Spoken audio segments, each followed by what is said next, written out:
எடப்பாடி பழனிசாமி ஆட்சியில் தொல்லியல் துறைக்கு 105 கோடி ரூபாய் ஒதுக்கீடு செய்யப்பட்டதாக அதிமுக முன்னாள் அமைச்சர் மாஃபா பாண்டியராஜன் கூறியது அப்பட்டமான பொய் என்று திமுக சட்டமன்ற உறுப்பினர் எழிலன் தெரிவித்துள்ளார்.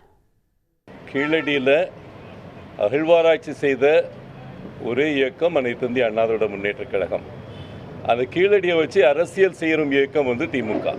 ஓகே, எந்த இடத்துலையும் ஒரு பைசா கீழடிக்கு செலவு செய்யாத ஆட்சி திமுக ஆட்சி. அதே போல அண்ணன் எடப்பாடியார் ஆட்சியில் அந்த 4 ஆண்டுகளில் இந்த தொல்லியல் துறை அருங்காட்சியக துறைக்கு சராசரியாக 105 கோடி ஒரு வருடத்திற்கு ஒதுக்கியவர் எடப்பாடியார் அவர். ஆனால் அதிமுக ஆட்சி காலத்தில் 2016 2020 வரைக்கும் 2 எக்ஸ்கவேஷனுக்கு தான் நிதி ஒதுக்கீடு செஞ்சுருக்காங்க. ஒன்று திருவள்ளூர் மாவட்டத்தில் பட்டறை பரமதூர் என்ற ஊரில் 55 லட்சம் ரூபாய்க்கான எக்ஸ்கவேஷனும், கீழடிக்கு ஒரு 55 லட்சம் ரூபாய்க்கு ஒரு எக்ஸ்கவேஷன் மட்டும் தான் பண்ணியிருக்காங்க. ஒரு அப்பட்டமான போய் என்ன சொல்லியிருக்காங்கன்னா 105 கோடி ரூபாய் செலவு செஞ்சதாக சொல்லியிருக்காங்க. மொத்தம் 2021 24 வரைக்கும் 30 இடங்களில் ஆய்வு பண்ணி 38 இடங்கள் திராவிட மாடல் அரசு அகழ்வாராய்ச்சி மேற்கொண்டு மொத்தம் 27 கோடி ரூபாய் கொடுத்துருக்காங்க. 1 கோடி ரூபாய் ஒதுக்கீடு செஞ்ச அதிமுக அரசு எங்கே?